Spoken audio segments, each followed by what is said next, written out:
Hello students. तो last class में हमने अपनी सेकंड एडजस्टमेंट यानी कॉस्ट ऑफ मटेरियल कंज्यूम पढ़ा और उसके ऊपर कुछ क्वेश्चंस भी करे। तो चलिए आज आगे बढ़ाते हैं क्लास को और कुछ और सीखते हैं। तो आज हम सीखेंगे दो एडजस्टमेंट्स, कैलकुलेशन ऑफ गेन और लॉस ऑन सेल ऑफ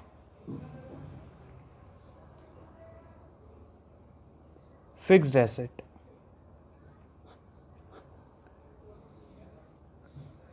तो बच्चों आज हमारा ये फर्स्ट टॉपिक है, किस तरीके से सेल करते टाइम हम प्रॉफिट और लॉस कैलकुलेट करते हैं किसी एसेट को बेचते टाइम।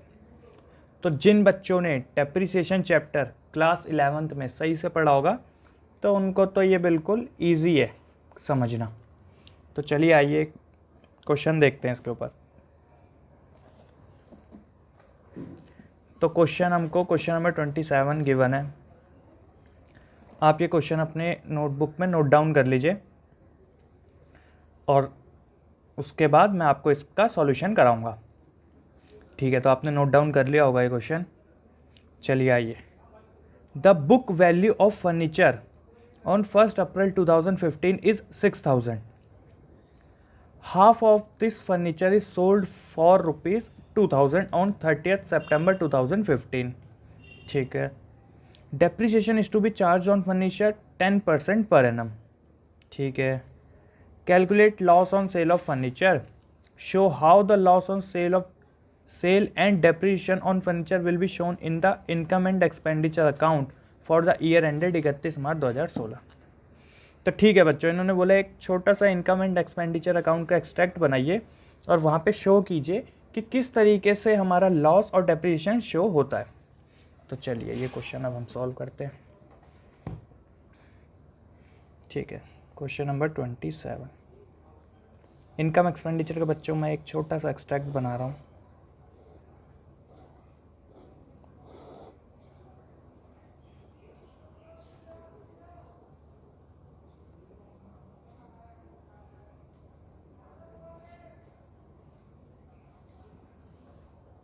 ठीक है, तो वर्किंग नोट में आते हैं।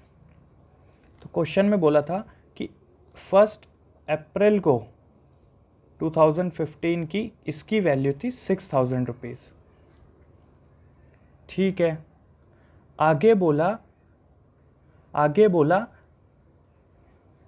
कि half of the furniture is sold for 2,000 on 30th September 2015। यानी यहाँ से इसको हमने यूज़ करना स्टार्ट किया और 30th September 2015 को ही हमने इसको सेल कर दिया, लेकिन पूरा पार्ट नहीं, इसका हाफ यानी 3,000 वाला पार्ट हमने सेल किया। तो बच्चों देखो 3,000 यहाँ होगा और 3,000 ये होगा। हम मान के चलते हमने ये वाला सेल किया है। तो बच्चों देखो यहाँ से यहाँ तक आने में इस मशीन को या इस एसेट को हमने यूज़ तो किया ही होगा, और अगर हमने इसको यूज़ किया है तो बच्चों इस पर डेप्रिसिएशन भी लगा होगा, जैसा कि क्वेश्चन में गिवन है 10%। अब बहुत बच्चों का कन्फ्यूज़न होगा कि सर डेप्रिसिएशन 10% तो गिवन है, लेकिन इन्होंने तो मेथड ही नहीं बताया। तो बच्चों पहले ईयर में, फर्स्ट ईयर जो होता है हमारा, अगर आप उसमें स्ट्रेट लाइन का यूज़ करो चाहे आप उसमें रिटर्न डाउन वैल्यू मेथड का यूज़ करो, आंसर सेम ही आता है। तो आप कोई भी एज्यूम कर सकते हो, आंसर एकदम इक्वली आएगा। तो हम मान लेते हैं इसमें स्ट्रेट लाइन मेथड। ठीक है बच्चों, तो कितने महीने यूज़ हुई मशीन? 6 महीने। तो 10% के हिसाब से 6 मंथ के लिए अगर आप यहाँ पे डेप्रिसिएशन निकालोगे तो 3,000 पे 6 मंथ के लिए 10% के हिसाब से यानी 150 रुपीज़। सही है बच्चों? तो उस हिसाब से ये मशीन मेरी कुछ इतने रुपए की हुई, जिसको मैंने जब सेल किया तो मैंने इसको सेल कितने में कर दिया? 2,000 रुपये में।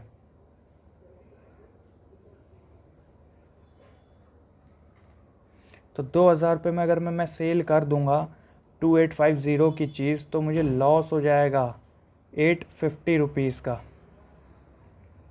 ये बात क्लियर है बच्चों आपको? ठीक है, इसके अलावा जो मशीन बची ये तो पूरे साल यूज हुई होगी, तो इस पे तो डेप्रिसिएशन पूरा लगा होगा 10%, ये पूरा डेप लगा होगा, उसके बाद ये मशीन बची होगी 2700 की।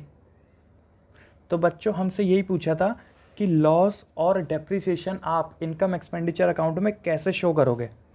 तो लॉस जो है हमारा एक एक्सपेंस की तरह हम उसको लिखते हैं, तो loss on sale of furniture, तो कितना लॉस हुआ है हमको 850, डेबिट साइड आता है क्योंकि इनकम तो है नहीं।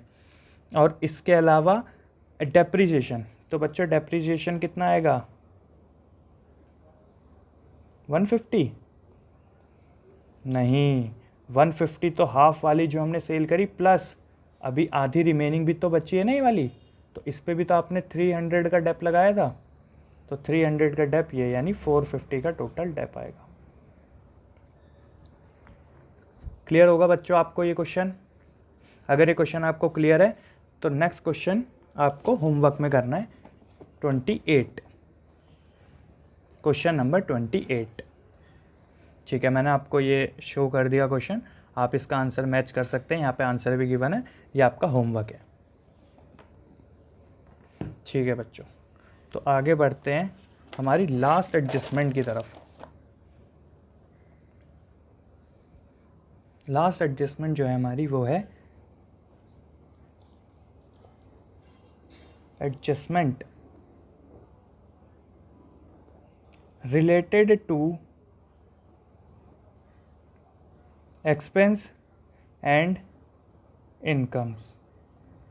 मतलब कोई भी एक्सपेंस होगा या कोई भी इनकम होगी उसके ऊपर कुछ एडजस्टमेंट्स हैं, वो हम सीखते हैं।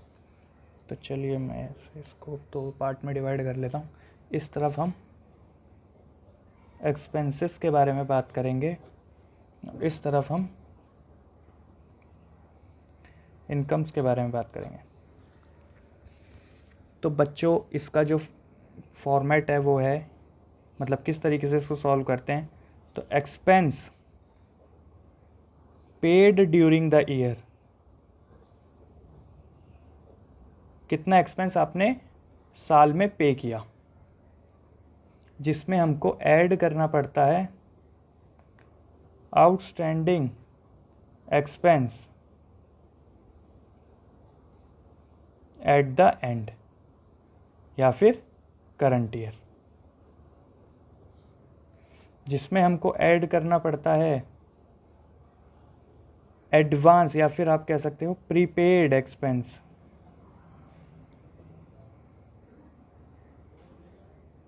Prepaid expense at the beginning, यानी कि प्रीवियस ईयर। इसमें से बच्चों लेस होता है outstanding expense in the beginning, यानी कि प्रीवियस ईयर। और बच्चों एक और चीज़ लेस होती है इसमें से, prepaid expense at the end, यानी कि करंट ईयर। तो बच्चों ये सॉल्व करने के बाद हमारा आंसर आ जाता है एक्सपेंस फॉर द ईयर।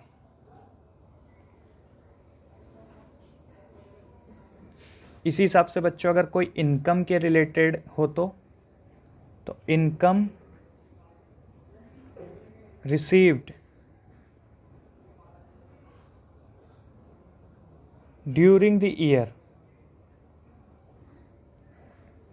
जिसमें हमको ऐड करना पड़ता है, आउटस्टैंडिंग नहीं होता बच्चों, यहाँ पे आउटस्टैंडिंग की जगह अब हमको लिखना पड़ता है एक्रूड। एक्रूड मीन्स जो हमने कमा लिया है पर अभी हमको मिला नहीं है, एक्रूड मीन्स वो होता है। तो accrued income at the end या फिर करंट ईयर। और इसमें ऐड होता है income received in advance previous year. इसमें से बच्चों लेस क्या होता है फिर? Accrued income at the beginning या फिर प्रीवियस ईयर। और ऐड होता है, सॉरी लेस होता है इसमें से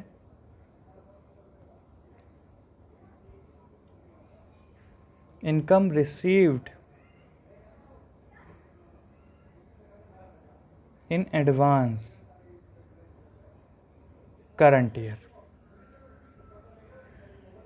इतना करने के बाद बच्चों यहाँ पे भी आंसर आ जाता है, जिसको हम बोल देते हैं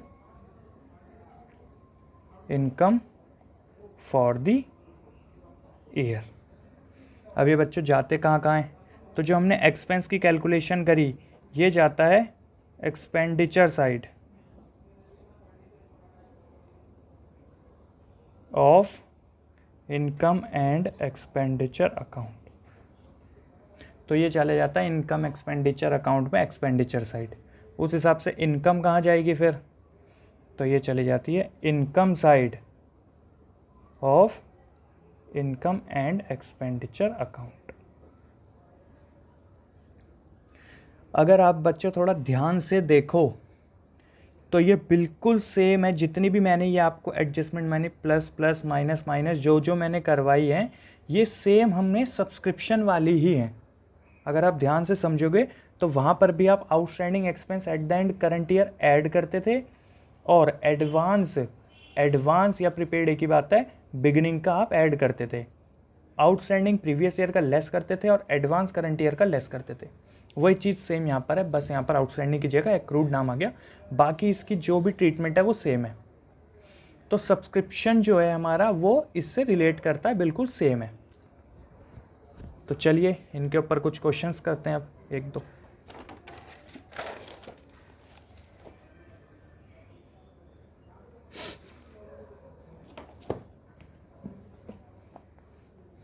तो बच्चों हम करते हैं क्वेश्चन नंबर 29। तो आप इसको नोट डाउन कर लीजिए। ठीक है, तो आपने नोट डाउन कर लिया होगा। एक बार पढ़ते हैं क्वेश्चन। बोला गया in 2015-16 salaries paid amounted to 20,400। Ascertain the amount chargeable to the income and expenditure account for the year ended 31st March 2016 from the following additional information। हमें बोला गया प्रीपेड सैलरीज हैं 2015 की इतनी, प्रीपेड सैलरी है 2016 की इतनी, आउटस्टैंडिंग 2015 की इतनी और आउटस्टैंडिंग 2016 की इतनी। तो चलिए आपने नोट डाउन कर लिया होगा, तो मैं आपको इसका सॉल्यूशन करा देता हूँ। ठीक है, क्वेश्चन नंबर 29।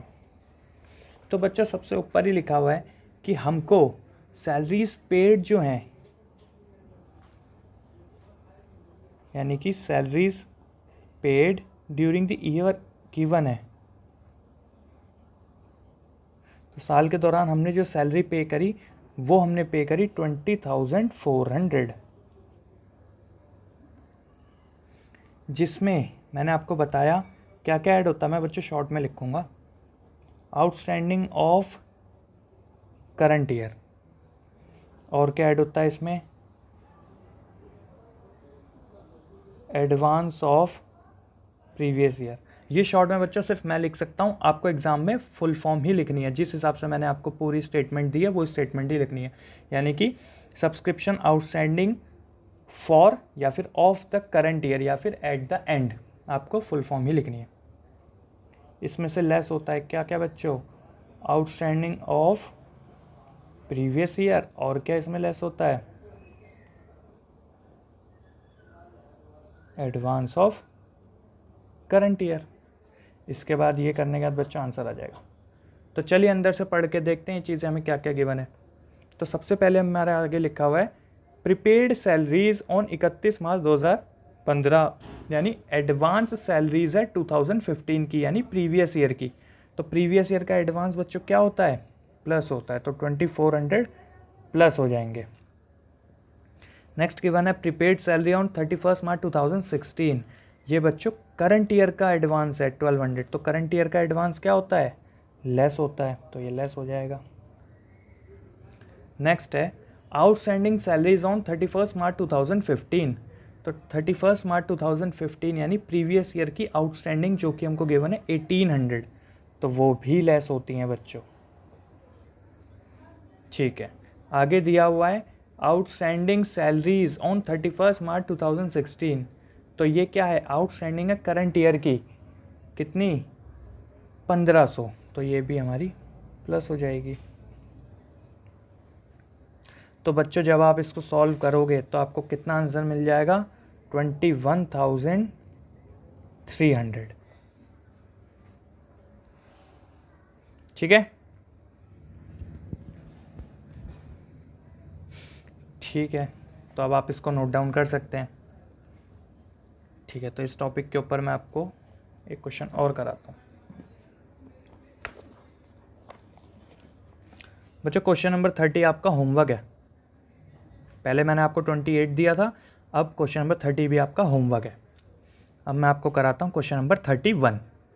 ठीक है, तो 31 भी आप नोट डाउन कर लो, मैं आपके लिए इसको रीड करता हूँ। लिखा गया है, how are the following items dealt with while preparing income and expenditure account of a club for the year ended 31 March 2016। ठीक है, आउटस्टैंडिंग लॉकर रेंट हमको गिवन है 2015 का इतना, 2016 का इतना। एडवांस लॉकर रेंट हमको जो गिवन है वो 15 का इतना है, 16 का इतना है। Locker rent received during the year जो कि है 5200। ठीक है बच्चों, तो करते हैं इस क्वेश्चन को भी। वैसे तो आप इसे कर सकते हो खुद, पर कोई बात नहीं, मैं आपको इसको करा देता हूँ। Question number 31। ठीक है, तो लॉकर रेंट लिखा हुआ है कि locker rent received during the year. तो साल के दौरान हमको लॉकर रेंट कितना मिला? 5200। जो बच्चों को ये लग रहा है वो ये क्वेश्चन कर सकते हैं, तो वो पहले से ही इस क्वेश्चन को कर लीजिए वीडियो पॉज करके, और लास्ट में हमारे से आंसर अपना मैच कर लेना। और जिन बच्चों को लग रहा है कि नहीं हमें दुविधा हो सकती है, तो वो साथ साथ इसको देखें पर अभी सॉल्व ना करें। ठीक है बच्चों, तो locker rent receive during the year हमको 5200 हुआ, जिसमें हमको ऐड करना क्या पड़ता है? इसमें हमको ऐड करना पड़ता है accrued income, accrued income of current year, और इसमें ऐड करना पड़ता है हमको लॉकर रेंट रिसीव या फिर इनकम रिसीव इन एडवांस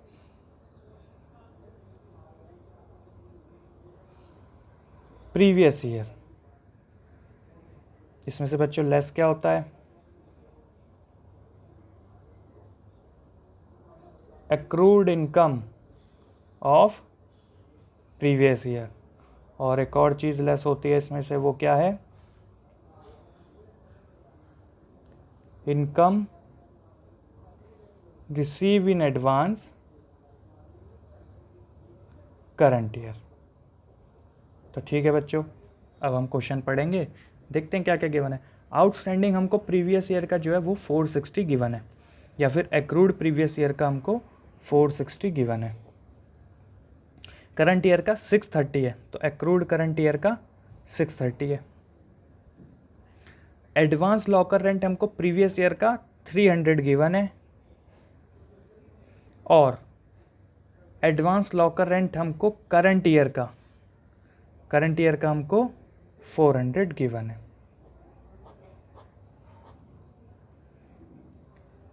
तो बच्चों ये तो बहुत इजी था। तो आप जब इसको सॉल्व करोगे आंसर आ जाएगा 5270। तो ये क्या आ गया? Locker rent for current year. ठीक है बच्चों, तो आप इसको भी नोट डाउन कर लीजिए। ठीक है बच्चों, तो अभी तक आपने इस क्वेश्चन को नोट डाउन कर लिया होगा। तो बच्चों हमने अपनी सारी एडजस्टमेंट्स ख़त्म कर दी। तो चलिए अब बढ़ते हैं बड़े क्वेश्चंस की तरफ जो आपके एग्ज़ाम में पूछे जाते हैं। जो अभी तक हमने क्लासेस पढ़ी, ये जितने भी हमने चीज़ें पढ़ी, ये मोस्ट इम्पॉर्टेंट है बड़े क्वेश्चन करने के लिए। यानी अगर आप बोर्ड का क्वेश्चन करना चाहते हो तो आपको ये सारी चीज़ें बहुत अच्छे से आनी चाहिए। इसलिए हमने इन सब के ऊपर काफ़ी सारे क्वेश्चन करे और आपको होमवर्क में भी काफ़ी सारे क्वेश्चन दिए। तो अब हम बढ़ते हैं उन क्वेश्चंस में जो क्वेश्चन बोर्ड अकाउंट में पूछे जाते हैं, बोर्ड आपके पेपर में पूछे जाते हैं। ठीक है, तो फर्स्ट क्वेश्चन जो हम करेंगे, मैं उसको निकालता हूँ बच्चों। ठीक है बच्चों, तो जो क्वेश्चन नंबर फर्स्ट हम करेंगे वो हम करेंगे क्वेश्चन नंबर 34। तो क्वेश्चन नंबर 34 बच्चों आप नोट डाउन कर लो अपने रजिस्टर में। मैं आपको इसका सॉल्यूशन कराता हूँ, आपको सिर्फ और सिर्फ समझना है, पूरा क्वेश्चन आपको समझना है। नोट डाउन करने के लिए मैं आपको उसके बाद टाइम दूंगा। ठीक है, तो आपने अभी तक नोट डाउन कर लिया होगा, तो चलिए अब मैं आपके लिए क्वेश्चन रीड करता हूँ। बोला गया, convert the following receipts and payment account of Delhi nursing society for the year ended 31 March 2016 into income and expenditure account. ठीक है, हमको एक receipt and payment account given है जिसके अंदर हमको बैंक बैलेंस ओपनिंग गिवन है, उसके बाद सब्सक्रिप्शन है, फीस फ्रॉम नॉन मेंबर्स है, म्यूनसिपल ग्रांट है, डोनेशन फॉर बिल्डिंग फंड है, इंटरेस्ट रिसीव है, सैलरीज हमने पेमेंट साइड सैलरीज पे करी हैं। देखो बच्चों, रिसिप्ट साइड ये सब हमारी रिसिप्ट्स हैं, और पेमेंट साइड हमको हमने जो हमने पेमेंट करी है, जैसे हमने सैलरी दी नर्सेस को, बोर्ड, लॉन्ड्री और डोमेस्टिक हेल्प के लिए पैसा दिया, रेंट रेट टैक्सेस पे किए अपने, कॉस्ट ऑफ कार हमने पे करी, कुछ खर्चा हुआ कार पे वो पे किया, ड्रग एंड इंसिडेंशियल एक्सपेंसेस ये हमने पे किया, और ये बैलेंस शीट यानी क्लोजिंग बैलेंस ऑफ बैंक है, जैसे ओपनिंग गिवन था वही है ये। नीचे कुछ एडिशनल इन्फॉर्मेशन हमें दी है। बोला गया, अ donation of 1000 receive for building fund wrongly included in the subscription account.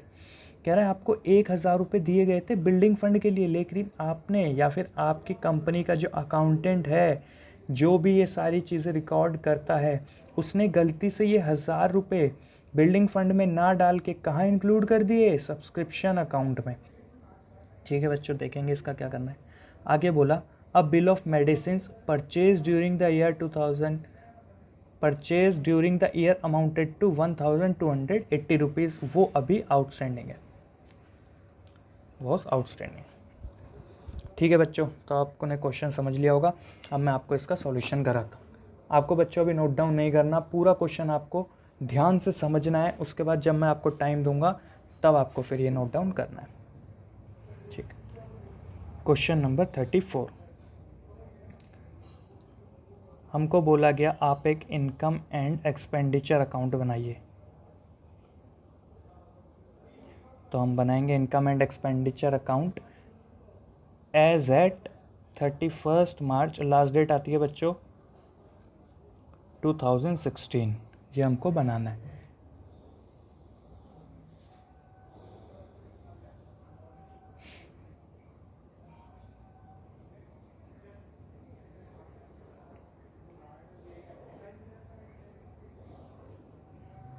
ठीक है, इस तरफ आ जाता है हमारा एक्सपेंडिचर्स जितने भी हुए होंगे, और इस तरफ आ जाती है हमारी इनकम्स।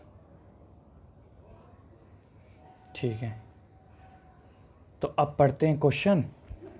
देखो बच्चों, क्वेश्चन हम जब भी करेंगे इनकम एंड एक्सपेंडिचर या फिर एनपीओ का, जो हम बड़े क्वेश्चन करेंगे, वो हमें एडिशनल इन्फॉर्मेशन या फिर एडजस्टमेंट से ही सॉल्व करने हैं। तो सबसे पहले एडजस्टमेंट के बारे में बात करूँ तो हमको बोला गया था कि अ donation of 1000 receive for building fund was wrongly included in the subscription account, यानी आपको वो बिल्डिंग फंड के लिए पैसा दिया गया था और आपने उसको सब्सक्रिप्शन में ऐड कर दिया।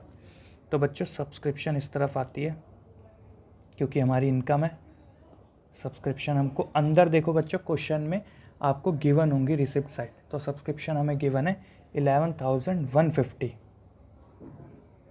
लेकिन आपको पता है इसमें से क्या इंक्लूड है, इसमें बिल्डिंग फंड के लिए जो पैसा आया था, तो वो आप इसमें से लेस कर लोगे, 1000 इसमें से लेस हो जाएगा। इसमें बच्चों हमको अभी बैलेंस शीट नहीं बनानी क्वेश्चन में, वरना ये 1000 बिल्डिंग फंड में जाके ऐड भी होता, बैलेंस शीट में जाके बिल्डिंग फंड में जाके ऐड भी होता, पर अभी हमें नहीं बनानी, तो अभी हम ये चीज़ नहीं करेंगे। ठीक है, ठीक है। फिर आगे क्या बोला, बोला a bill of medicine purchase during the year amounted to 1280 was outstanding. कह रहा है आपका आउटस्टैंडिंग है 1280, जो आपने मेडिसिन का बिल, आपका जो बिल है मेडिसिन आपने जो खरीदी उसका। तो आप अंदर जाएंगे तो आपको दिखेगा पेमेंट साइड, पेमेंट साइड आपको दिखेगा by drug and incidental expenses, ये सारे आपके एक्सपेंस है। तो 2 इस तरफ आएगा, ड्रग्स एंड इंसिडेंशियल एक्सपेंसेस। कितने एक्सपेंसेस हैं, 6700। तो बच्चों आउटस्टैंडिंग बताया तो आपको पता है ये हमारा एक एक्सपेंस है, और एक्सपेंस में outstanding of current year add होता है। तो हम ऐड कर देंगे, कितना है 1280 रुपीज़, 1280 रुपीज़। तो ये बच्चों आ जाएगा 7980, यानी 7980 रुपीज़। तो बच्चों एडजस्टमेंट्स ख़त्म। अब हमें क्या करना होता है, रिसिप्ट एंड पेमेंट अकाउंट को खाली करना होता है। तो ओपनिंग बैलेंस तो इनकम एक्सपेंडिचर अकाउंट में कहीं नहीं आता, हम रिसिप्ट साइड से खाली करना स्टार्ट करते हैं। तो रिसिप्ट साइड हमको सबसे पहले गिवन है to balance at bank on 1 April 2015। तो ये तो कहीं भी नहीं आएगा इनकम एक्सपेंडिचर अकाउंट में, ये कहाँ जाएगा अभी हम 1-2 क्लासेस में सीखेंगे। उसके बाद सब्सक्रिप्शन है, तो सब्सक्रिप्शन हमने सही जगह लिख दी अपनी जहाँ आती है, और उसके एडजस्टमेंट भी सॉल्व कर ली, तो अब हमें इसको देखने की ज़रूरत नहीं है। नेक्स्ट लिखा हुआ है फीस फ्रॉम नॉन मेंबर्स, तो हमको फीस रिसीव हुई यानी इनकम है, तो by fees from non member. कितनी फीस रिसीव हुई है हमको, 2700। तो बच्चों ये शो करनी पड़ेगी हमको। नेक्स्ट गिवन है म्युनिसिपल ग्रांट, तो हमको म्युनिसिपल ग्रांट भी रिसीव हुए, तो ये भी हमको इनकम साइड शो करना पड़ेगा। म्युनिसिपल ग्रांट हमको जो रिसीव हुआ वो है 10,000। नेक्स्ट है डोनेशन फॉर बिल्डिंग फंड। क्या बच्चों ये चीज़ यहाँ आनी चाहिए, हमको डोनेशन मिली और जिसने हमको ये डोनेशन दी उसने क्लियर कर दिया कि जो मैं आपको ये डोनेशन दे रहा हूँ, इस डोनेशन का पैसा आप बिल्डिंग बनाने में ही लगाना। यानी ये कौन सी हो गई, ये हो गई स्पेसिफिक डोनेशन, और स्पेसिफिक डोनेशन तो लाइबिलिटी साइड जाती है, जबकि इनकम एक्सपेंडिचर में जनरल डोनेशन आती है। तो बच्चों ये हमको इन्होंने बुद्धू बनाने के लिए दिया हुआ था, तो इसको हम यहाँ पे शो नहीं करेंगे। नेक्स्ट इंटरेस्ट 380, तो इंटरेस्ट आएगा बच्चों 380। ठीक है बच्चों, रिसिप्ट साइड हमारी सारी खाली हो गई। ठीक है बच्चों, अब हमको पेमेंट साइड देखना है। तो पेमेंट साइड हमको सबसे पहले गिवन है सैलरीज टू नर्स, तो बच्चों एक्सपेंस है तो आपको शो करना पड़ेगा। सैलरीज टू नर्सेस हमने दी 6560। उसके बाद बच्चों दिया हुआ है बोर्ड लॉन्ड्री और डोमेस्टिक हेल्प, तो ठीक है ये भी हमारा एक्सपेंस है।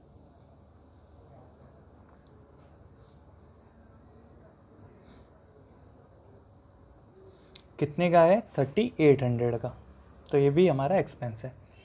नेक्स्ट है रेंट रेट एंड टैक्सेस, तो ये बच्चों ये भी आएगा।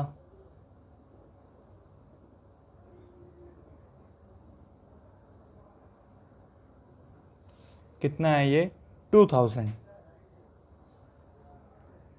उसके बाद बच्चों दी हुई है कॉस्ट ऑफ कार 20,000, तो क्या बच्चों ये आना चाहिए, नहीं, ये क्या है, ये हमारा एक कैपिटल एक्सपेंडिचर है, हमने कोई गाड़ी खरीदी, तो बच्चों ये तो यहाँ पे इनकम एक्सपेंडिचर में शो नहीं होगा, ये हमारा कैपिटल एक्सपेंडिचर है। एक्सपेंस ऑन ऑफ कार 8400 के क्या ये आने चाहिए, जी हाँ ये तो आने चाहिए। टू एक्सपेंस ऑफ कार, तो कार पे हमारे कितना एक्सपेंस हुए 8400। इसके बाद बच्चों ड्रग एंड इंसिडेंशियल एक्सपेंस हम सॉल्व कर चुके हैं पहले ही, तो ये अब शो करने की ज़रूरत नहीं है। और बचा बैलेंस सीडी, तो ये भी यहाँ शो नहीं होता। ठीक है बच्चों, तो अब इसका टोटल कर लेते हैं हम।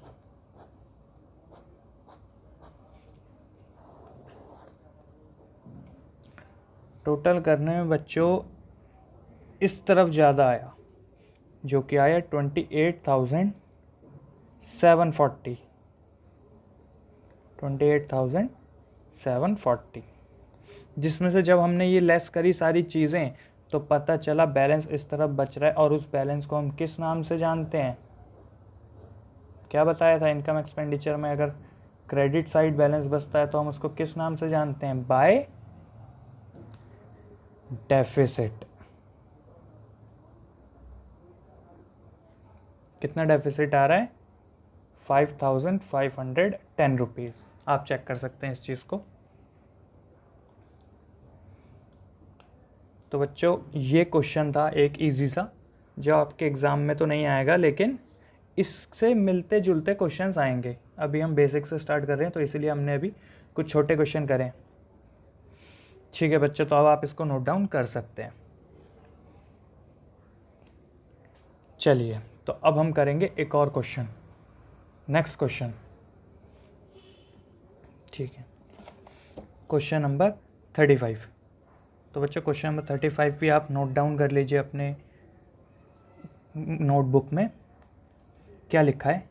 बोला गया, following is the receipt and payment account of UB40 club of the year ended 31 मार्च 2015।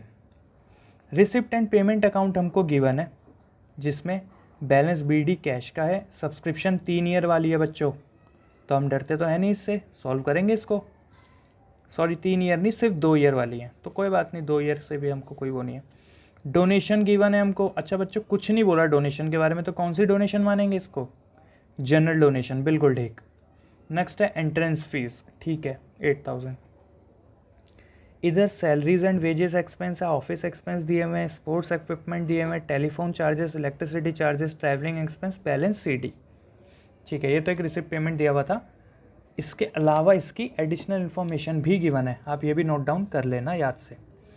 लिखा गया outstanding subscription for 2014-15 5,500, outstanding salary and wages 4,000, depreciate sports equipment by 25%। बोला गया prepare income and expenditure account of the club from the above particulars. ठीक है, तो आपने ये note down कर लिया होगा अभी तक। अब आपको सिर्फ ध्यान से इस क्वेश्चन को समझना है कि इस क्वेश्चन को सॉल्व कैसे करेंगे। ठीक है, तो हम करने जा रहे हैं क्वेश्चन नंबर 35। तो उसके लिए हमको एक इनकम एंड एक्सपेंडिचर अकाउंट बनाना पड़ेगा, तो बच्चों मैं बना लेता हूँ।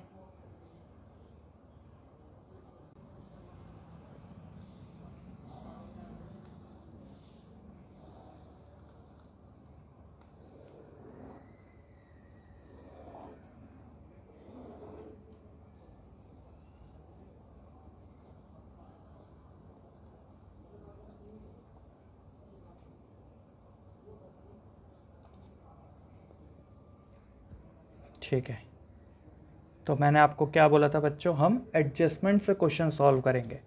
तो सबसे पहले हमको जो एडजस्टमेंट ए गिवन है वो लिखा है आउटस्टैंडिंग सब्सक्रिप्शन फॉर 2014-15, यानी ये कौन सी हुई? ये हुई प्रीवियस ईयर की आउटस्टैंडिंग। तो बच्चों आप चाहे तो किसी से भी इसका सॉल्यूशन कर सकते हैं। मैं इसका ट्रेडिशनल मेथड ही लिख लेता हूँ। तो बाय सब्सक्रिप्शन, हमको सब्सक्रिप्शन कितनी गिवन है बच्चों? तो करंट ईयर की हमको गिवन है 35,000 की, 35,000, जिसमें हमको ऐड करना पड़ता है आउटस्टैंडिंग फॉर करंट ईयर, या फिर ऐड करना पड़ता है, सॉरी या फिर नहीं, और ऐड करना पड़ता है एडवांस ऑफ प्रीवियस ईयर। इससे आंसर हमारा आ जाता है बच्चों। सब्सक्रिप्शन मैंने फॉर करंट ईयर वाली ली है सिर्फ, क्योंकि मैं यहाँ पे सेकंड मेथड लगा रहा हूँ, और मैं आपको इसको फर्स्ट मेथड से भी करके दिखाऊंगा। ठीक है, 35,000 आउटस्टैंडिंग फॉर करंट ईयर की बात करें तो हमको क्वेश्चन में दिया हुआ है आउटस्टैंडिंग सब्सक्रिप्शन फॉर 2014-15, हमको क्वेश्चन में फॉर वाली ही गिवन है, इसलिए मैंने ये वाला मेथड लगाया जो कि मेरे को ईजी हो जाएगा। Advance of previous year question में हमको नहीं गिवन, तो वो आ जाएगा नील। तो बच्चों आंसर जो आ रहा है वो आ रहा है 40,500। अगर आप बच्चों बोलोगे इसको दूसरे मेथड से करके दिखाओ, तो मैं आपको इसको दूसरे मेथड से भी करके दिखाता हूँ। तो उसमें हमको by subscription received during the year, जिसमें हमको ऐड करना पड़ता है आउटस्टैंडिंग ऑफ करंट ईयर और ऐड करना पड़ता है advance of previous year, less करना पड़ता है आउटस्टैंडिंग ऑफ प्रीवियस ईयर और लेस करना पड़ता है एडवांस ऑफ करंट ईयर। तो बच्चों सब्सक्रिप्शन ड्यूरिंग द ईयर यानी हमें इस साल कितनी सब्सक्रिप्शन मिली, तो वो मिली है 41,000। चाहे 2 साल हमें क्वेश्चन में गिवन हो, चाहे 3 साल गिवन हो, उन सब का टोटल ही आता है, क्योंकि हमको रिसिप्ट एंड पेमेंट अकाउंट में ये रिसिप्ट साइड गिवन है। ठीक है बच्चों, अब अगर मैं आपको इसे समझाऊं तो क्वेश्चन में हमको, मैं बच्चों आपको इसको वर्किंग करके समझाता हूं। ये एक ईयर का टाइम पीरियड था जिसमें बच्चों हमको प्रीवियस ईयर का आउटस्टैंडिंग तो नहीं पता, आउटस्टैंडिंग प्रीवियस ईयर का हमको नहीं पता, लेकिन हमें ये पता है कि हमें इस साल 6,000 रुपये मिल गए। तो हम बच्चे यही मानेंगे कि 6,000 रुपये ही बिगनिंग में थे और वही हमको यहाँ मिल गए। और फॉर करंट ईयर जो आए वो आए सिर्फ और सिर्फ कितने, क्वेश्चन में जैसे गिवन है 5,500। तो अच्छा 6,000 अगर प्रीवियस ईयर में आउटस्टैंडिंग थे और अगर वो हमें मिल गए यहाँ पे, तो बिगनिंग में आउटस्टैंडिंग कितने होंगे, 0, नील। और अगर बिगनिंग में नील थे और फॉर करंट ईयर जो हमें क्वेश्चन में गिवन है 5,500 है, तो एट द एंड कितने होंगे, एट द एंड भी 5,500 ही होंगे। समझ आया बच्चों ये चीज आपको? तो आउटस्टैंडिंग करंट ईयर कितनी आई, 5,500। एडवांस प्रीवियस ईयर नहीं given, outstanding previous year given था 6,000, जो कि हो जाएगा लेस। एडवांस करंट ईयर जी ये भी हमको नहीं गिवन, तो आंसर आ जाएगा बच्चों 40,500। दोनों मेथड से आप कर सकते हो, जो आपको इजी लगे। मैं अगर एग्जाम में होता और अगर मैं कोई स्टूडेंट होता तो मैं ये वाला मेथड अपनाता, क्योंकि इस क्वेश्चन में साफ साफ हमको जो पॉइंट दिया गया है वो दिया गया है आउटस्टैंडिंग सब्सक्रिप्शन फॉर 2014-15। फॉर वाले से हमको क्वेश्चन में एडजस्टमेंट दी हुई है, तो मेरे लिए ये ईजी होता करना। ठीक है बच्चों, तो एडजस्टमेंट नंबर 1 हो गई। नेक्स्ट लिखा गया outstanding salaries and wages. Outstanding salaries and wages, तो बच्चों आप देखेंगे एक पेमेंट साइड हमको सैलरीज एंड वेजेस गिवन होंगी। तो कितनी सैलरीज एंड वेजेस गिवन है, 16,000। और हमको आउटस्टैंडिंग बताया, तो प्लस ऐसा माना जाएगा हमेशा बच्चों के आउटस्टैंडिंग अगर कभी भी बोले और आगे कुछ ना बोले तो हमेशा यही माना जाएगा कि आउटस्टैंडिंग सैलरी वो करंट ईयर के लिए ही बोल रहा है। आउटस्टैंडिंग 4,000, तो ये आ गया 20,000। थर्ड और लास्ट एडजस्टमेंट उसने बोला डेप्रिशिएट करना स्पोर्ट्स इक्विपमेंट 25% से। ठीक है, तो डेप्रिसिएशन लगेगा, यानी टू डेप्रिसिएशन कितने के हैं स्पोर्ट्स इक्विपमेंट हमारे, 34,000 के, 34,000 के हैं, और उस पर हमको डेप कितना लगाना है, 25%। तो ये बच्चे सॉल्व करोगे आपको आंसर मिलेगा 8,500। खत्म बच्चों सारी एडजस्टमेंट्स। एडजस्टमेंट खत्म होने के बाद हमारा क्या काम होता है, जैसे ही एडजस्टमेंट्स खत्म हो उसके बाद हमको अपनी रिसिप्ट एंड पेमेंट अकाउंट को खाली करना पड़ता है। तो सबसे पहले रिसिप्ट साइड खाली करते हैं और वहाँ पे हमको गिवन है बैलेंस बीडी। तो बैलेंस बीडी तो इनकम एक्सपेंडिचर अकाउंट में कहीं भी शो नहीं होता। फिर सब्सक्रिप्शंस गिवन है तो वो हमने सॉल्व कर ली। उसके बाद हमको डोनेशंस गिवन है, तो वो डोनेशन मेरे को शो करनी पड़ेगी बाय डोनेशंस, जो कि है 5,000 की। नेक्स्ट है एंट्रेंस फीस, तो वो भी बच्चों आएगी एंट्रेंस फीस, वो 8,000 गिवन है। रिसिप्ट साइड खत्म बच्चों। Payment side salaries and wages वो हमने नोट डाउन कर लिया था पहले ही एडजस्टमेंट सॉल्व करते टाइम, तो अब उसको हम यहाँ पे नोट डाउन नहीं करेंगे। ऑफिस एक्सपेंसेस तो वो आएंगे टू ऑफिस एक्सपेंसेस, कितने के ऑफिस एक्सपेंसेस? 3500 के। नेक्स्ट है ऑफिस इक्विपमेंट 34,000, क्या ये आना चाहिए? नहीं, क्योंकि ये हमारा जो पेमेंट है ये कैपिटल नेचर का है, हमने कोई एसेट खरीदा है, और एसेट खरीदने वाली चीज़ इनकम एक्सपेंडिचर अकाउंट में नहीं आती, क्योंकि आपको पता है इनकम एक्सपेंडिचर अकाउंट में रिवेन्यू नेचर की ही चीज़ें आती हैं सिर्फ। तो आगे गिवन है हमको टेलीफोन चार्जेस 2400, तो ये तो आएगा टू टेलीफोन चार्जेस 2400। नेक्स्ट है इलेक्ट्रिसिटी, तो ये भी आएंगे to electricity charges. Electricity charges हमको जो गिवन है वो कितने गिवन है? 3200। फिर ट्रैवलिंग एक्सपेंस, तो ये भी आएंगी। ट्रैवलिंग एक्सपेंस कितने गिवन है बच्चों? 6500। ठीक है बच्चों, तो अब टोटल कर लेते हैं। जब हमारा क्वेश्चन ख़त्म हो गया, अब इनके टोटल कर लेते हैं। तो टोटल बच्चों आ रही है इस तरफ 53,500, और जब यहाँ पे हमने ये सारी चीज़ें इसमें से लेस करी तो इस बार पता चला बैलेंस इस तरफ बचा। और जब बैलेंस इस तरफ बचता है तो बच्चों किस नाम से लिखते हैं उसको? क्या बताया था मैंने जब इसका फॉर्मेट बनाना सिखाया था? इस तरफ के बैलेंस को बच्चों हम सरप्लस नाम से शो करते हैं, बैलेंसिंग फिगर। तो सरप्लस कितना है बच्चों इसका? 9400। ठीक है बच्चों, इजी था। तो अब आप ये क्वेश्चन भी नोट डाउन कर सकते हैं। आपको एग्जाम में ये दोनों से नहीं करना, किसी भी एक से आपको करना है जो आपको इजी लगे उस टाइम। मैंने यहाँ सिर्फ समझाने के लिए आपको दोनों से करके दिखा दिया। ठीक है बच्चों, तो ये क्वेश्चन भी आप नोट डाउन कर लीजिए।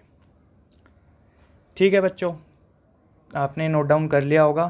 क्वेश्चंस मैंने आपको क्वेश्चन बता दिए बच्चों, कौन कौन से क्वेश्चन आपको होमवर्क करने हैं। उसमें एक और क्वेश्चन आप ऐड कर लीजिए, क्वेश्चन नंबर 32। क्वेश्चन नंबर 32 मैं आपको शो कर देता हूँ। आपका ये होमवर्क है, इसमें आपको इनकम एंड एक्सपेंडिचर अकाउंट बनाना है। ये रहा question number 32, prepare of income expenditure account. तो आपको ये इस क्वेश्चन में एडिशनल इन्फॉर्मेशन बच्चों पीछे कुछ भी गिवन नहीं है, सिर्फ आपको एक इनकम एक्सपेंडिचर अकाउंट बनाना है, इसे पढ़ के, और इसका सरप्लस यानी आंसर आपको यहाँ गिवन है। तो बच्चों जो मैंने आपको होमवर्क दिया एक और बार मैं अगर आपको शो कर दूँ, क्वेश्चन नंबर 28 मैंने आपको होमवर्क दिया था, क्वेश्चन नंबर 30 दिया मैंने, और क्वेश्चन नंबर 32 दिया है। तो बच्चों ये तीनों क्वेश्चन आप चाहे तो नोट डाउन कर लीजिए, या फिर मैं आपको इसका PDF अपने डिस्क्रिप्शन बॉक्स में दे दूंगा।